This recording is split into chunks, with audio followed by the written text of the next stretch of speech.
another episode of Trading Secrets. Today I'm joined by entrepreneur turned reality TV star. Sounds familiar. Kyle Cooke. Many of you may know Kyle from his leading role in Bravo's Summer House over the last 6 years. What you may not know is that Kyle has a history of lucrative business ventures, most notably his startup, sparkling hard tea company Loverboy, which has been booming. Kyle has seen his rise to fame come in some unexpected ways, but it wasn't the easiest path. We're going to dive into behind the scenes of Summer House, life as a social media influencer, the recent successes of his businesses like Loverboy, and what is next for him as he continues to grow his brand and other brands. We're going to touch it all. Kyle, thank you so much for being on this episode of Trading Secrets. Thank you, Jason. It's quite the intro. Man, I gotta live up to my own bar here. Pumping your tires, you got big business ventures, Summer House. With the word lucrative. Lucrative, you know. I love it. It's big, bold words for a big, bold guy. Let's kick it off, Summer House, right? So take me back like 6-7 years ago. What track were you on and how the hell did Summer House come into your life? Yeah, so, I'm a big believer. You just kind of have to trust the process and some gut instinct. I have always done startups, and actually, there was a time where I'd literally just like run out of cash. I'd graduated business school, got my MBA, maxed out my student loans to start my first company. It didn't go anywhere. Wow. And a couple false starts after that, I look at my bank account and it's going down to zero. So I took a job. How much in those did you lose in those businesses? That was probably 75 grand. Okay. And so that's sitting though in the balance of your student debt. Yeah, exactly. Got so it. it's like my cash flows are dwindling, but I've still got debt. Okay. Got it. And, New York City's not a cheap place to live. And so I had that moment where I had to go get a job, earn a salary. I joined a startup. Okay. Next thing you know, I could actually, afford a little more comfortable living. I'm renting a house out in the Hamptons with friends. Most of my friends have been going there for years. I'm like the broke entrepreneur of the friend group. So I'm finally out in the Hamptons living the good life. And, fast forward a couple years and someone sent me like the original casting email from this like one-man band production company. Okay. And the rest is history. I could walk you through that, but I actually ended up taking a really hands-on role to actually cast the show. Interesting. Yeah, because as an entrepreneur, I'm like, wait a minute. I did a little homework on Bravo. I'm like, it's one of the most, it's like an affluent, educated, highly sought-after audience on television. Sure. Interesting. Okay, so you're at you get the job. You do a couple startups. Those don't go well. Down $75K. That's in your student loans. You started a startup. What's your role at the startup? What's the salary look like? Tell me what that's all about. It was actually, at the time, I think it was the most valuable startup in New York City. It was a unicorn. It was called ZocDoc. Huh. It was basically like the open table for doctors. Interesting. I was helping run their enterprise sales team. Okay. Base salary of probably like $100K, okay. Which like for a guy with an MBA, probably a little low. Yeah, sure. But I was pretty desperate. Yeah. So, helping sell their platform into huge health systems and hospitals. Okay. And what did they say? That gives great context. Did they approve you? Because I want to get into a little bit of the entrepreneurial role you played with Summer House, but did they give you approval to go film a reality show, or how'd you manage that? So this was pre-Summer House. Okay. This was a means to pay the bills. Got it. And I'm moonlighting my next startup, which at that time was a nutrition coaching app. Okay. So this is pre-Summer House. You get that job. You're using that cash inflow to get your net. You are an entrepreneur at heart. A lot of people think they got to quit their job to go full, all in on their startup. Sure. And I'm like, if you like don't have a way to pay the bills, and a lot of people are like, oh, I've saved up money. I'm like, well, how much? Yeah. It's going to take you a year to get like a product out there. Right. Let alone actually generate some revenue. Sure. So I always encourage people to moonlight.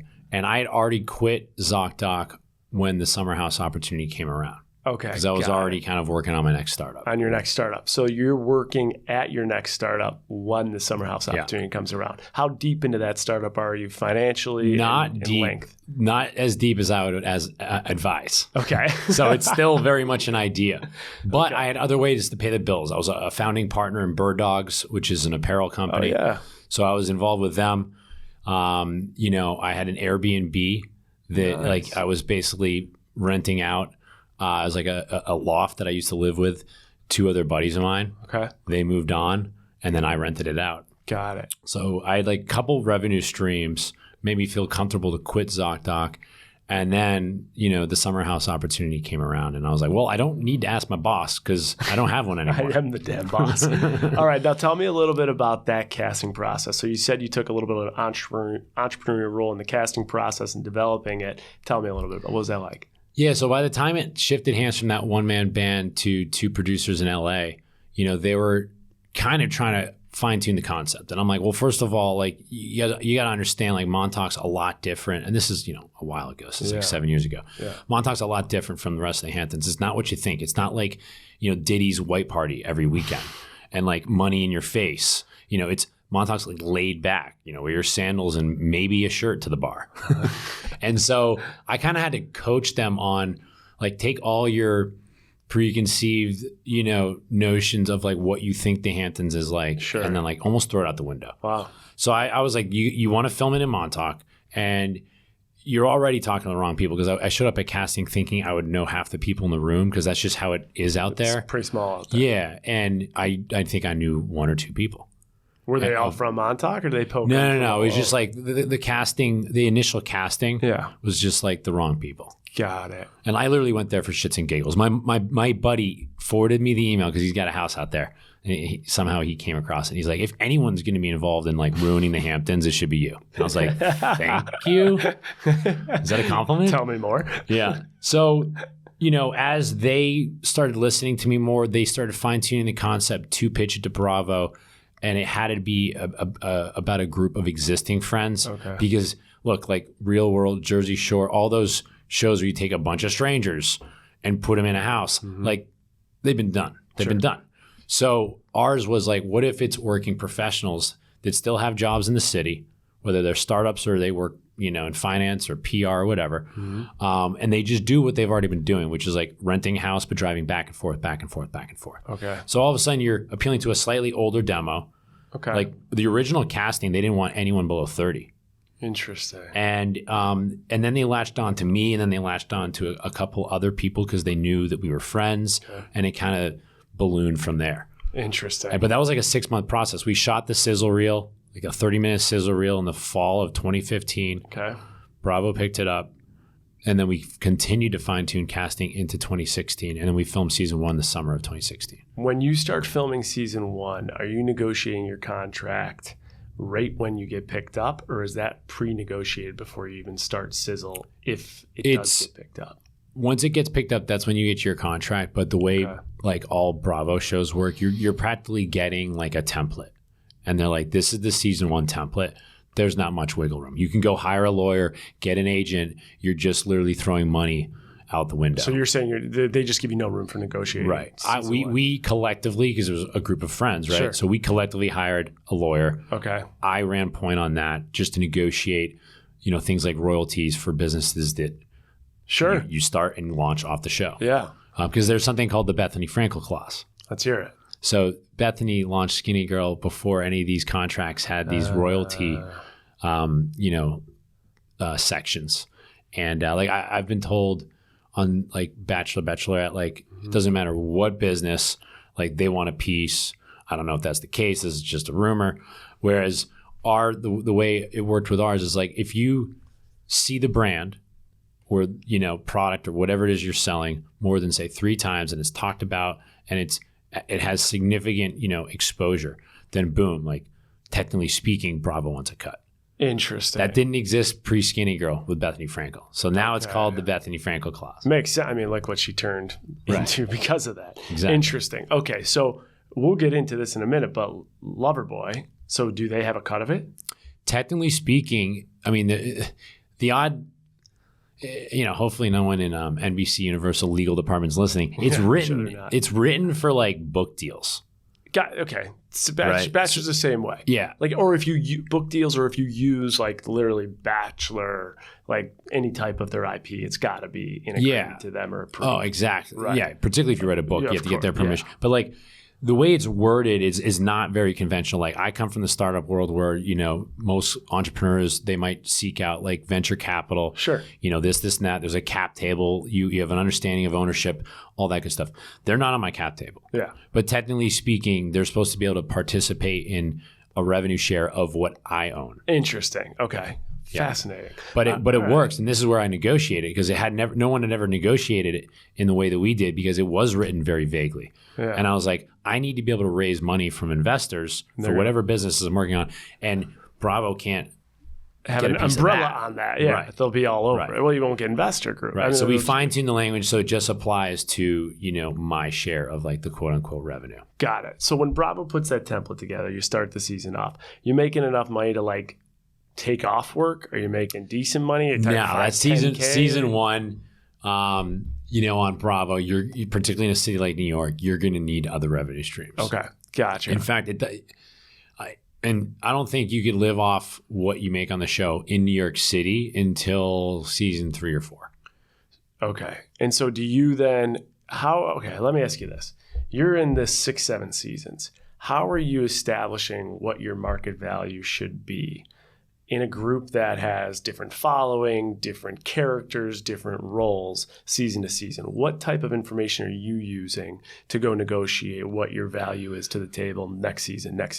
Yeah, I mean the wild thing for us is when our show launched, it's probably been the most successful new franchise in a long time. Okay. Prior to that, it was probably Southern Charm. Okay. And then prior to that, Vanderpump. And then you go back to like Below Deck and then like The Housewives, right? Like that's like the Bravo universe.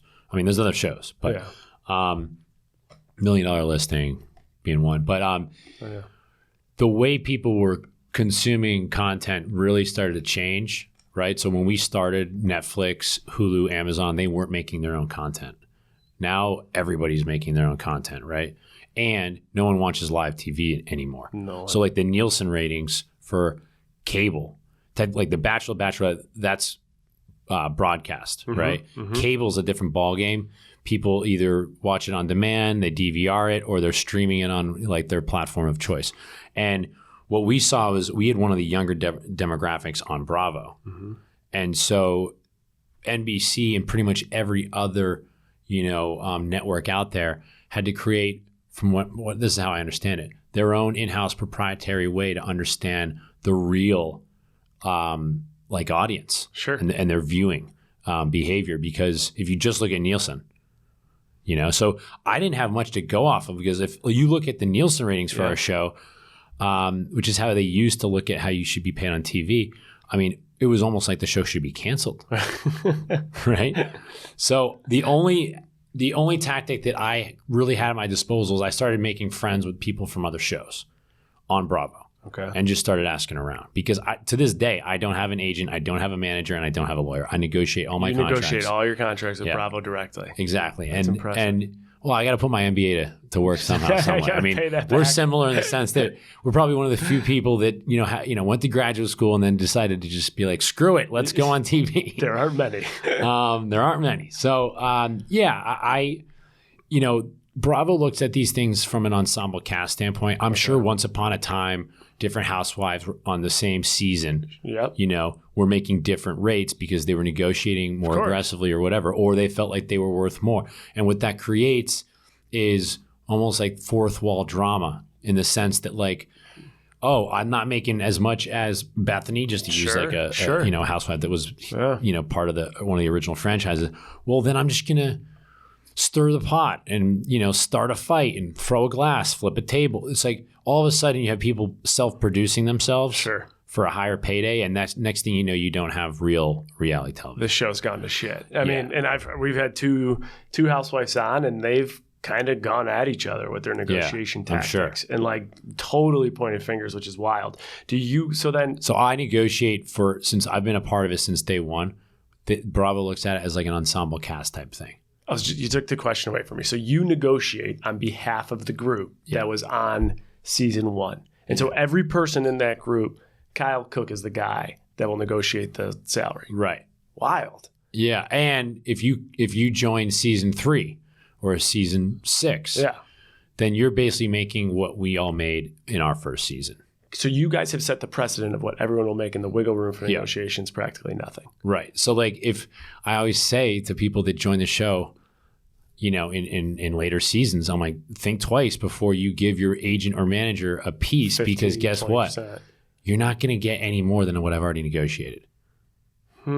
Interesting. Why don't you become an agent? There's a lot of things I would do. I just I got to pick and choose. I just don't have enough hours in the day. But if you're already negotiating the contract, you should charge these people like 5%. I know. When we negotiated Winter House, I actually was helping people that came from Summer House to Winter House make more than they were making on Summer House, because I had set the precedent for Winter House at a much higher season 1 rate. You're saying that no one though in this group though ever kind of says, Kyle, go fuck yourself. I'm going to do this myself. I am always the one that ends up talking to like our EVP at first the production company and then the network and getting the best. Damn. I mean, other people have tried, but there's only 3 of us. That's me, Carl, and Lindsay that have been around since day 1 at this point. Right. And then Amanda was on season 1, but not a formal cast member until season 2. I feel like you should have a different title than cast member. Like you help bring in the cast, you're doing the negotiating. I imagine to some level you're helping with production. Like, is there ever a role for you greater than just being cast at some? Well, to be honest, I probably could have fought for like some type of credit, but I didn't want to take away from the authenticity of the show. Okay. Like there's a couple shows out there where one of the like Lisa Vanderpump or Whitney on Southern Charm, like they had something to do with the creation of that show. They get a credit, and you're like, wait, are they getting a favorable edit? Are they kind of behind the scenes pulling strings? I have no say whatsoever as to who they cast, who they fire, blah, blah, blah. I can try to influence, right? Okay. I've never influenced a firing. Just let the record state, because I know you've had some previous guests that think otherwise. I've never influenced a firing that'd be horrible to wish on someone. Yeah. I often try to get involved with casting just because I'm a good read of, I have a good judge of character for the most part, or at least like, oh, they fit the work hard, play hard, mold that the original concept of the show is supposed to be about. So when you're casting, what are you looking for? If someone runs into you and they're like, I want to be on that show, what do they got to show Kyle for you to go to the top and say? Not just be thirsty for fame. Sure. Because none of us were. This is just all accidental. Yeah. Right. So I knew that it could be a platform. Sure. I never thought I'm going to get my MBA and start a different couple companies so I can, end up being on Bravo. Right. I'm sure you feel the same way, right? Sometimes these opportunities come your way and you're like, I'm going to look at it through a different lens and make sure I make it count. So, I think that our show is pretty unique in the sense that we film straight through the weekend. You can't hide from it. You can't go in hold yourself up for a couple of days to figure out what you're going to say next. It's just real time. Yeah. So I think people are finally starting to realize that lends itself to like feeling a lot more natural. Right. Which I think is key. If you're sitting back and you're watching reality television, the more real it is, the better. 100%. The more scripted it is, you could do. Yeah. It's like as transparent as a ghost. And that's the beauty of surveillance. Yeah, for sure. Like the producers aren't there all the time, extracting how you feel stuff and what you want to say. It's like all the surveillance is capturing everything. Interesting. Fascinating. Do you think, something they run into with Bachelor in Paradise is you get people that now know how to game the system a little bit. They start to see the opportunity. They start to see people creating their own products and making good money off it. Do you start to find that people coming back from the season might be collaborating, gaming, trying to do something to get the good at it, positioning one another with allies, stuff like that, where it becomes less of a really unscripted television? Or do you feel Fortunately, our show is not gamified, right? Like if you think about like Big Brother, Survivor, and at the end of the day, the Bachelor franchises are all gamified. Of course, right? Yeah. Any hint of gamification is going to instantly start encouraging people to game the system. Right. So there's none of that on our show. I'm sure some people come in with this preconceived, like, here's how I want to be portrayed this summer. But that's gonna be your biggest flaw and your biggest downfall if you come in thinking you can actually manipulate your own edit, because the producers are smart. They can see right through it. So you don't think there's any? So think about this though, reality TV, right? A lot of people that determine your value. It's production Sure. and the viewing audience. Yeah. So even if there is no like game in the actual show, which there's not at Summer House, do you think there's still no ability to game production and game the audience, knowing the value that in return there could be? If you do it I mean, effectively? look, don't get me wrong. There's certainly been times where I feel like fellow castmates did something for camera. Yeah. You know, that's not how I roll. Yeah. I wish I did less for camera, quite frankly. But it is what it is. Yeah. You know, but I think people are smart. People can kind of like see through it, and you kind of take that risk if that's how you're going to roll. And like, I think that the key words in reality television, I'm sure you've heard it 1,000 times, is like being vulnerable, open, and honest.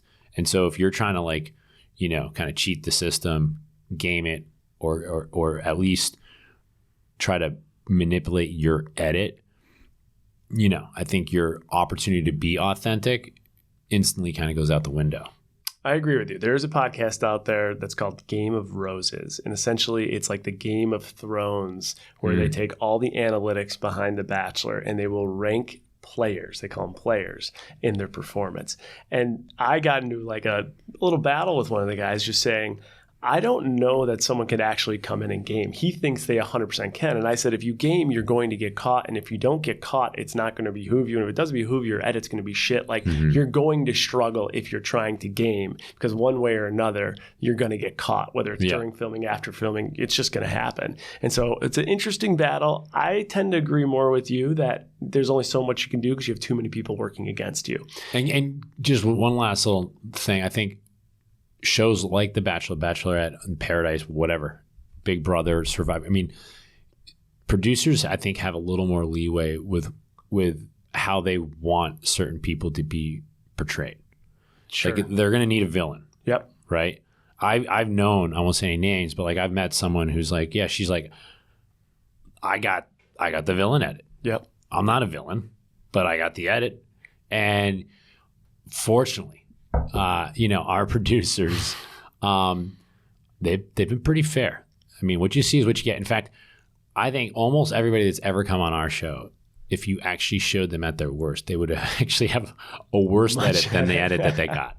Fair enough. That's a good summary. All right. Let me ask you this. We have had some people come on this show from like America's Next Top Model, and they got stipends of $38 a day. Jesus. We've had some people on the show like Rob Deerdeck, who was paid $125K an episode, negotiated brand rights into his deal, and owned the production company that now produces every one of the shows. And he went from making $100,000 an episode to making millions and millions per episode. Wow. It was wild. Go listen to that episode. You'd love it. Rob Deerdeck, genius. If you guys haven't listened to it, go check it out. For Summer House, like, is it? I just don't have a clue, and I'm looking for round numbers because I feel like you can't give too much away given your contractual obligations. But is there a season that you can be in the show where over the course of a season, based on years that have happened so far, you can make over 6 figures per season?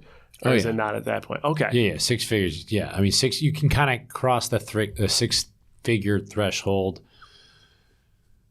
If it all depends on the number of episodes per season. Okay. Because we get episodic fees. Got it. Okay. Yeah. Okay. So not revealing too much, you can kind of cross into that 6-figure threshold maybe by season 3, season 4. Okay, so that was your threshold when you said you could maybe start living in the city by yourself. Yeah. Gotcha. All right, cool. Now let's talk about the company you started a little bit and how you've monetized. So obviously you've monetized from the show. After doing the show, when you're not filming, what have you done with this platform from a business perspective to accelerate monetization? I know you've already built equity in a brand. What has some of your strategies been, especially given your business background? Sure. So, I mean, I've done a lot of different startups. Some never see the light of day. You know, when I was going through the casting process and helping the casting process, I was working on a nutrition coaching app. Okay. And one of the reasons I did the show is I was just like, I mean, what better audience than Bravo? Right? People want to look good. They want to feel good. Nutrition is so underrated, yet people know abs aren't made in the gym. They're made in the kitchen, blah, blah, blah. All the cliche sayings, right? So I'm like, this is going to be perfect. So I had an app that would connect people to their nutrition, a nutritionist. Okay. And, you know, what I found those first 2 seasons, because I was working on that season 1 and season 2, is something like that is almost impossible to bring to life on camera in an entertaining way. Go figure. It's an app and it's nutrition. Meanwhile, you look at the show, I'm like the guy I'm like drunk with the late night munchies. I'm doing the opposite of what. I don't want a nutrition app from that dude. Yeah. So, it was really hard to get these work scenes to make the edit. So I'd have to make them visual. So we would do a workout and then talk about how nutrition plays a part of that.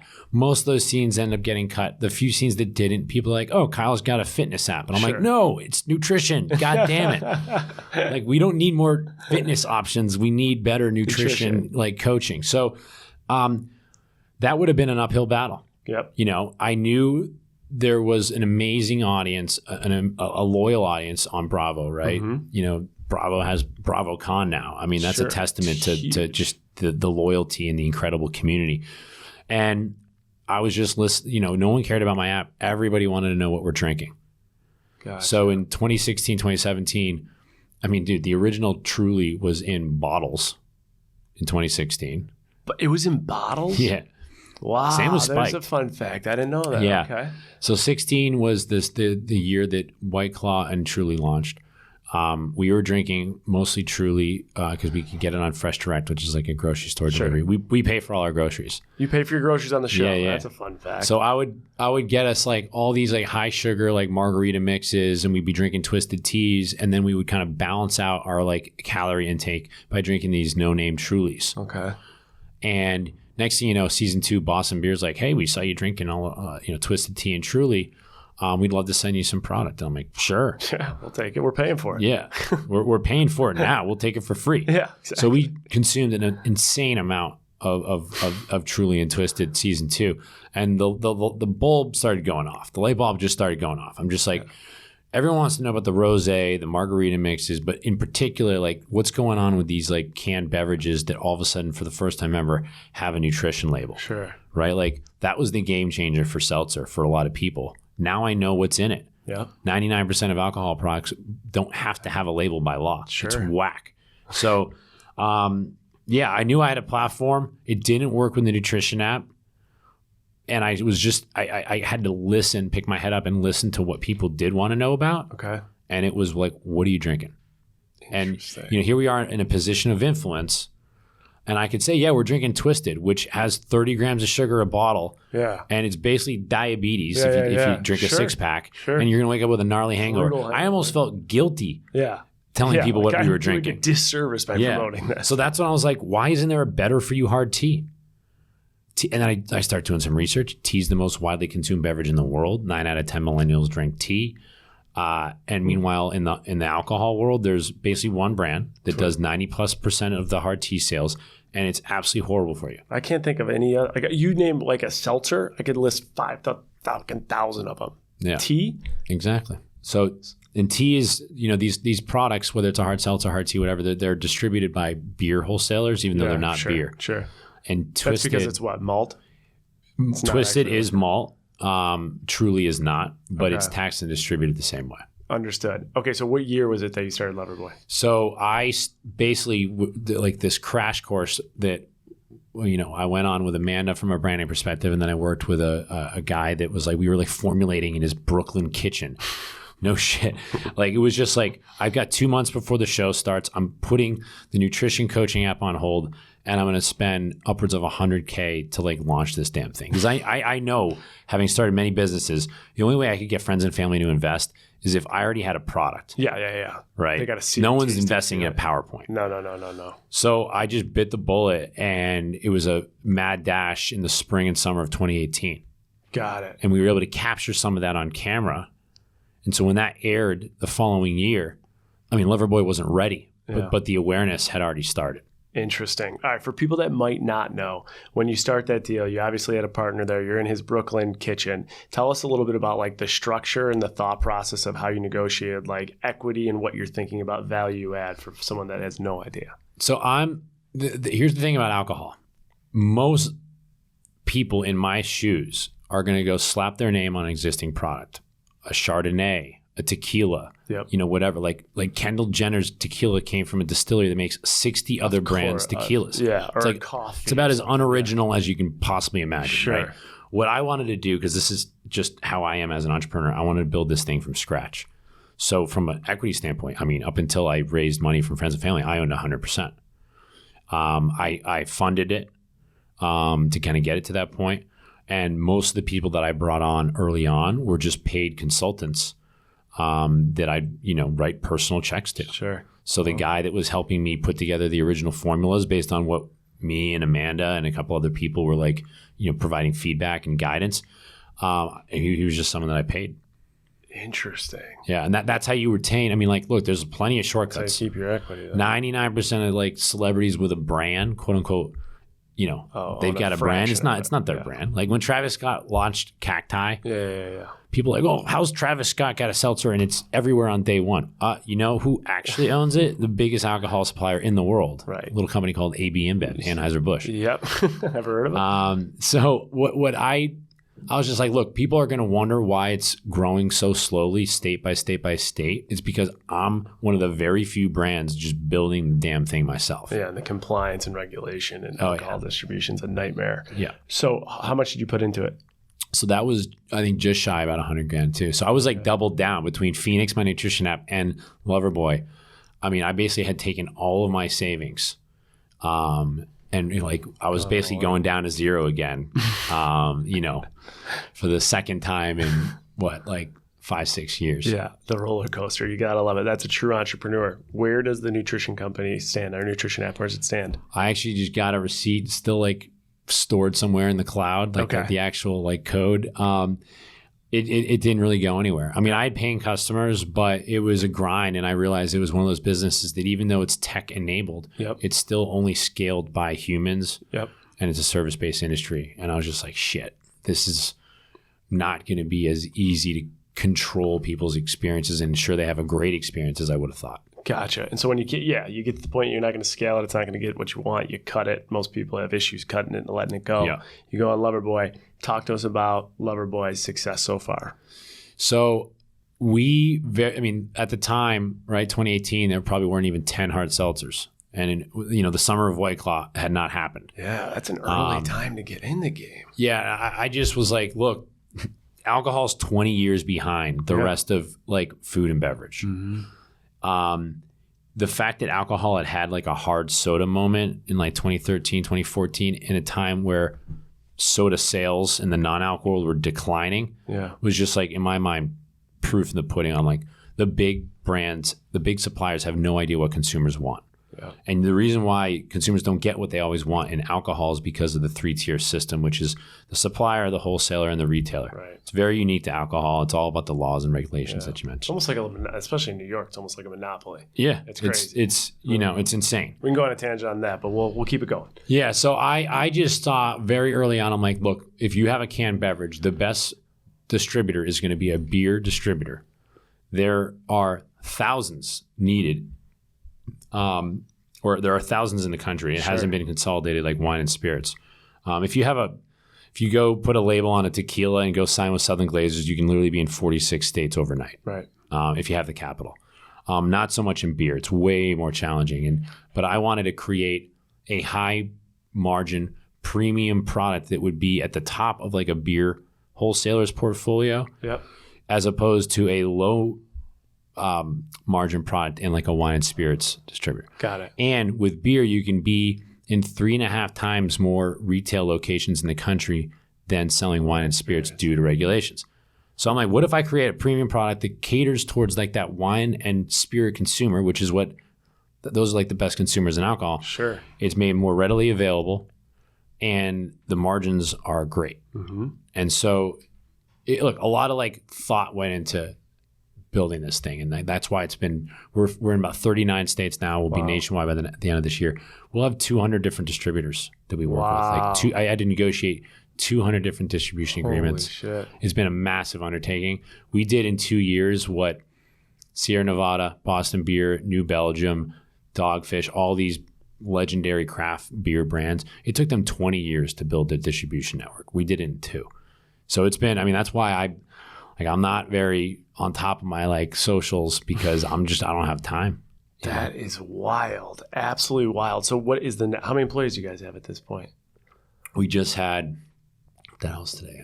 We had number 17 and 18 start on Monday. And where are your offices? We have an office downtown, but I mean, everyone's pretty much remote, not necessarily because of the pandemic, because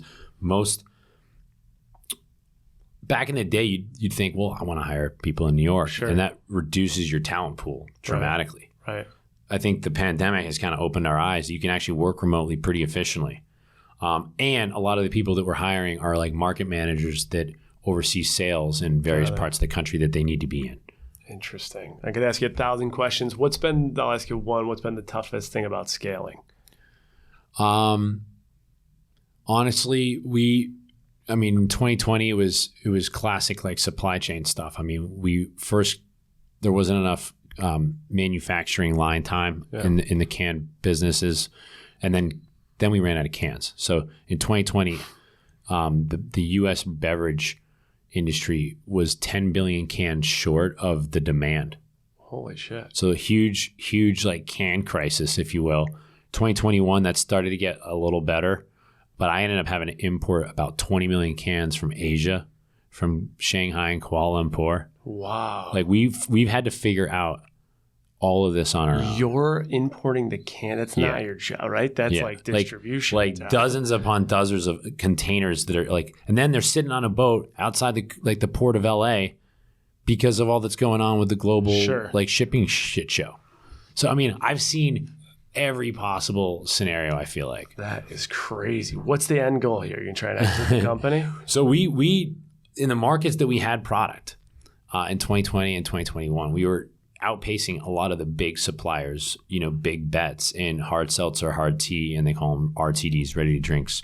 And so we kind of caught the attention of these big suppliers. They started having conversations about strategic investments. In alcohol, once you take on a strategic investor, you're almost kind of handcuffed to them. Sure. Because next thing you know, you're aligning with their distributors, and it's very hard to move the brand to other distributors. Right. And so it's called franchise law. It's just like that's a whole other topic. Yeah. You want to talk about monopolies. Yeah. Holy hell. But yeah, the end goal is honestly just to build Loverboy into a household name. We want to be, I don't know if you ever heard of Mark Anthony brands, but a lot of people are like, where did White Claw come from? Mm-hmm. Well, White Claw is owned by the same company that owns Mike's Hard Lemonade, Cayman Jack, a couple other brands. That's a privately owned company. It's actually a Canadian, like multi-billionaire now. Okay. And I'd love to be like the next Mark Anthony brands that understands like the millennial Gen Z consumer, what they want. And we find ways to, get them a better quality, better tasting version of what is currently out there on the shelf. Have you yet been approached to be acquired or no? Yeah. I mean, we had... What'd you turn down? Talk dollars. You got anything? I mean, there was one bid on the table. We were only in 3 markets for like $55 million. Wow. Yeah. Holy. And you said no. We said no. We're like, we're just getting going. We'd be doing 10 times the sales if we didn't have the can and the manufacturing shortage. Because the what's the multiple on this industry? It's like 10 times. I mean, spirits has a way better multiple, right? Okay. So like Aviation Gin, which is Ryan Reynolds, and Casamigos, which everyone knows is Clooney. Those were like around, just call it like 25x. Okay, 25x. That's what they were. Yeah, I knew they were big, but 25x. Yeah, Casamigos was doing insane. I want to say either 20 or 40 million when they got acquired for $1 billion. That's crazy. If you're confused in this conversation, guys, we will totally recap it and break it down in a 101 fashion. But so beer historically has traded a much lower multiple because the margins. Makes sense. Are way, way smaller. Yeah. We've got one of the highest margin, quote unquote beer products out there. Got it. So we'd want to play in, I don't know, like that 10, 12 or more. Damn. There you have it. I mean, you guys are killing it. One day we'll be reading about Kyle Cooke and Forbes exiting this company for $1 billion. All right. That brings me to the last part of this interview I got to ask you about. Because one thing we hear a lot about is the intersection of love and money, and we need guidance on it. And we've got guidance from a lot of people. But I know in the show you guys talked about a prenup. So what is just like your overall advice for anyone out there? You're thinking about getting married. Caitlin and I are engaged. What's your take on prenups and why? I think that prenups had a stigma, and they still do. Yep. Just like once upon a time, reality television had a stigma, right? Yeah, sure. People come around. It no longer has to be your guilty pleasure. It's just your pleasure. Yeah. Get over it. I think prenups it's a good conversation. It's like in business, you force yourself to have like the toughest conversations ahead of time when things are good. Right. Like if you have a co-founder, like what happens if, shit hits the fan? Sure. I think as uncomfortable and awkward as it might feel, like force yourself to have those uncomfortable conversations. I was so trying to avoid the topic for so long that I started it too late in the game last summer. Mm-hmm. So by the time I started thinking about it and talking about it and calling up lawyers, it was like really run up against the clock. And then we got COVID. Mm-hmm. And then like our whole world like kind of flipped upside down the first like 3 weeks from our wedding. And it was just like, if we don't have a florist right now, which we didn't, our florist backed out. I'm like, there's no way I'm sitting here dedicating time to a prenup conversation. Like we don't have flowers for our wedding. So, I'd encourage people to have it way further in advance. Okay. And you'd be surprised when you poll people like our age. Yeah. The vast majority of people are now in support of them. Yeah. So, but then when it comes down to like having the conversation, I'm sure a lot of people avoid the topic. Stepping into that conflict is. So I think we'll probably look to do something after the fact. Gotcha. I don't know if it's called a post-nup or what, but a lot of people are like, I don't know, Kyle, a post-nup's a divorce. I'm like, all right, well, there's a word for it. I think it's really smart, not just if you're an entrepreneur, it's a much easier conversation to broach, I think. Yep. But I think everyone should have the conversation. Yeah. I mean, to your point, you do get in business with a partner of some sort and you put together an operating agreement talking about what happens when you die. Right. Like literally, like if you die tomorrow, what are we doing? So why not have those conversations and relationships? What about the business? Does Amanda have any part of ownership in this business? Do you guys work together on it? Yeah. So she had a full-time job, which was actually very unique for anyone on a TV show for that matter. She held down an actual corporate gig for the first 4 years of Summer House. That's just mind-boggling. I look back to season 4 when I would hassle her because she'd come home from work and want to sit down on the couch, and I'd call her lazy. Yeah, that's one of the biggest regrets I have on this show because people do think she's lazy now. Kyle said it. She must be lazy.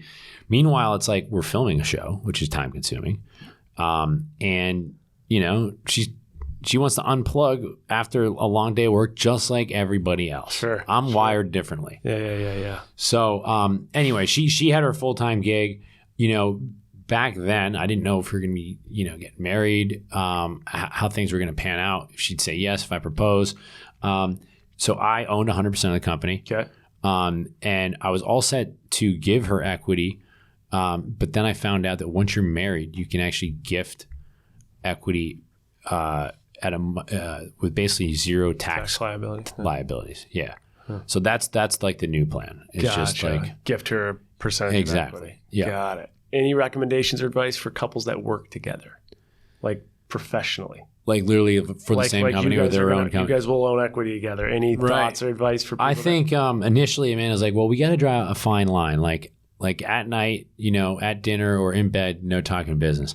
She quickly realized once we moved in that that's impossible for me. Me too. This is probably one of my biggest issues in our relationship. Yeah. She's like, turn it the fuck off. Yeah, I'm like that stop. Switch does not exist. I can't. Yeah, find the switch for me and do it yourself because I can't. So I think that, look, there's all sorts of like case studies in history of it's not easy to like live with, date, and marry like an entrepreneur. Sure. Particularly if you're trying to build something, not just like a small business, but something that actually scales. Right. And you're dealing with investors and you're dealing with employees and like all the high stakes. I think that it's really kind of like how you guys work together, right? If you don't have that switch to turn it off, I think you have to just somehow, some way, get her to realize like, this is me. If this is going to be an issue, then maybe we have bigger issues because this is who I am. I can't change, right? This is how I'm wired. So you're wired to work 24/7. How are you? There's no way you can work 24/7. How are you balancing it? What's your right now? straight up, I have zero balance in my life. Yeah. It's pretty like, but I'm putting in the work now. Like I'm, even though I'm about to turn 40, I still feel like I'm young. I have this huge opportunity to build Loverboy into a much bigger brand than it is now. And it's kind of like one of those, like, pay it forward. Like, Amanda, please bear with me, because I don't know how long I'm going to be on TV. I don't know how long we're going to have this opportunity. I don't know how long we're having a product that checks all the boxes, for wholesalers and retailers and consumers. And sometimes, yeah, you're going to be in a situation in life where you do not have the balance, like, because there's just not enough hours in the day. So what's a normal day look like for you? Right now I'm stressing because I fly to Italy in like 48 hours for a wedding with Amanda, and so like I've got that looming over my head, and then next thing you know, we come back, and in 4 days we start filming season 7. That's a lot. So I'm just trying to continue to be respectful and patient, in my personal life, knowing that like I'm really kind of like running on empty. So your typical workday, I'm trying to get up and go to the gym before, meetings start at like 9:30, 10. But I might be working straight up until like 12, 1 or 2 in the morning. And that's just, and then I just click repeat. and then like my, I joked, but our little mini 3-night, 4-day mini moon was the first vacation I've taken on since 2018. Did you know how to vacation? Like, could you just enjoy it? Yeah. Could you turn it off, put the phone down? Yeah. When we filmed Winter House, that actually forced me to actually put the phone down, because there was just, you'd either be tired, partying, or hungover. Yeah. Or skiing. So it's tough. I'm not gonna lie, but like, I mean, filming 2 different TV shows throughout the year and running a company, and just trying to like, still maintain friendships and be, a good all around dude. It's not easy. Like my brother's like, hey, remember me? Feel free to call me, like, I don't know, this year. Once in a while. But I feel bad. But like that's I hope the people around me understand, but you can't take things for granted. So yeah, that's my biggest flaw right now, is the balance. I got to find ways to be better at it. Yeah. Balance is tough. All right, we'll end with a trading secret. So it's an advice on money, entrepreneurship, career navigation that someone can get from you that they can't get from anyone else. It's your trading secret. So that we definitely have to go with. But the last thing before that is your take on influencing. We talked to Kyle a little bit about getting in some deals, I'll get you $25K for this, $20K for this. Kyle said, no, I'm good. I don't need that. So well, you didn't say $25K. Okay. I might have to like give 10, that some 15. Okay, maybe 10, 15. So tell me, $10K deal, explain to people why you're saying no to that. So look, you've seen it firsthand, right? A lot of people, go on The Bachelor or, a lot of these different shows because they want to be famous. Yep. Why? Back in the day, fame was that was like the be all end all. Now it's like, well, with it becomes influence and the ability to monetize your influence. And it's I think it's very short-sighted to just focus on peddling different products and services on your Instagram feed, doing the paid ad game, because over time you're now that guy, and your engagement might go way down. People might unfollow you. Sure. And when you have something you actually care about, like, you've now diluted your brand equity by pushing other people's brands. When you actually have a post you care about, the question is, will people engage on it? Right. So what I've realized very early on building Loverboy is one of the reasons it's successful is because people know that we're the ones building it. Like, that authenticity on the TV show translates to the business. We're not just sticking our name and, our label on something and white labeling it or private labeling it. And so, what I encourage people that wind up in a position of influence is think about, how are you going to make a long-standing impact? Like, what are you going to create? And it's not just paid ad content. At least it shouldn't be. So that's, my whole MO is like, once in a blue moon, I'll do some type of partnership or a paid post, but it's got to be 100% on brand. And I mean, I can't even tell you the last one I did, to be honest, because I'm just like, if I run a sale or if I launch a new product, I don't want the fact that I did 5 or 10 paid posts leading up to that for people not to give a shit. Yeah, right. So, again, I think for a lot of these people back in the day, people wanted to be like lawyers and doctors, and then they wanted to wind up on Wall Street. Now you ask the average college senior, what do you want to be? I want to be an influencer. It's like, no. What do you want to be? That should be like a byproduct of, something else. Influencing is a byproduct of whatever it is that your main thing is. So I just think that at the end of the day, what are you going to put out there in the world? What are you going to offer? Is it a good? Is it a service? And so if all of a sudden you're just, your feed's just paid ads, does anyone actually care about the product or service that you eventually hopefully come out with? Right. My only retort to that would be, I think a lot of the people that have the influencing will utilize the paid ads as cash inflow to support potential outflows. Sure. So would you say your cash inflow to support what you're doing? Well, obviously now the business is sustainable. You're probably taking a salary of some sort, but would you say that's summer house money?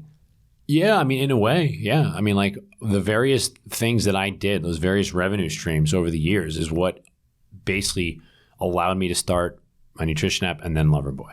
Got it. Right. So look, I'm not shitting on everybody out there that's doing paid posts. Sure. But I will shit on the people that post something that's ridiculously out of their personal brand. Totally. I'm like, in what world? God, you're desperate if you're pushing this shit out there. Right. Don't be that guy. Yeah. But if you can get behind a brand or a product that you're a believer in, or ideally an existing customer, that to me is much more acceptable. For sure.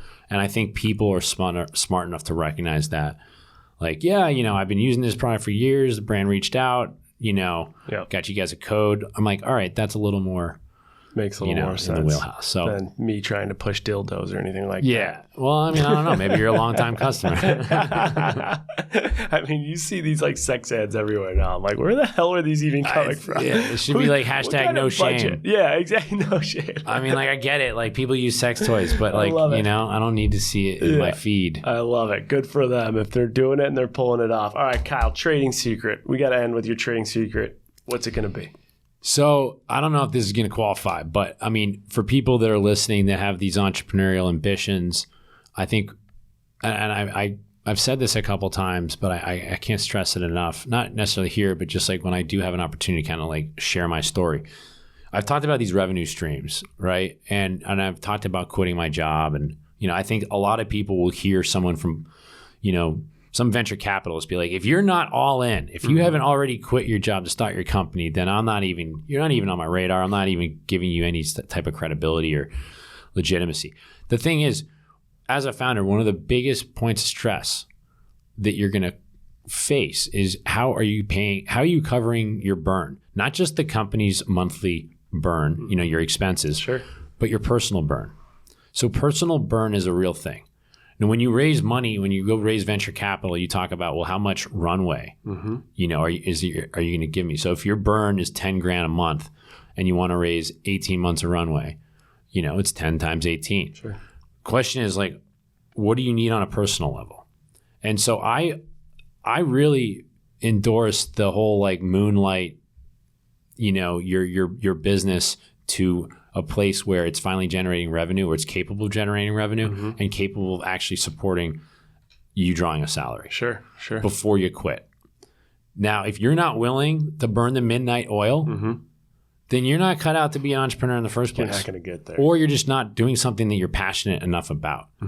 So my trading secret has always just been, you don't want to let the stress of your personal burn cloud your vision as an entrepreneur. So make sure you can cover your expenses, and you should be frugal. Like I said, I didn't start going to the Hamptons until I was 30 something because I was frugal.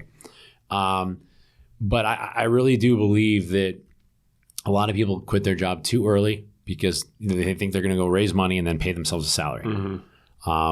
Keep in mind, whenever you raise money, you're giving away a part of your company. Totally. Raising money should not be glorious. And you got someone watching every single thing you're doing, every single second, every dollar you're spending. When I was in business school, the entrepreneurs in the mix, the only thing that they were focused on was can I raise venture capital? Right. it's like the number one goal is to just give away some of your company. Like that's ridiculous. The number one goal should be, how do I get my company to a place where we're profitable and I can support myself? Yep. So that, I mean, it sounds obvious, but I see it every time I meet someone who's like thinking about quitting their job. And I'm like, well, where's your idea? At what stage? Right. How close are you to generating revenue? And then 9 out of 10 times they're like, oh, it's just an idea. I'm like, well, then keep your job, bro. Keep your job. It's tough. Like you said, it's tough out there. It's tough to fundraise off of PowerPoint. Kyle, this has been great. Very informative. Awesome to hear your story beyond what we just see on television. So thank you for coming on. Where can people find you? Where can people go check out Loverboy? Yeah, so drink Loverboy on Instagram and the web. And it's Kyle Cooke. Well, I'm Kyle Cooke is my technical handle. Okay. Hopefully, if you type in Kyle Cooke with an E, you'll find me. And yeah, I probably should be a little more active. But like I said, I'm busy. You guys know why. Kyle, thank you so much for being on this episode of Trading Secrets. We appreciate having you on. Thank you. Been fun.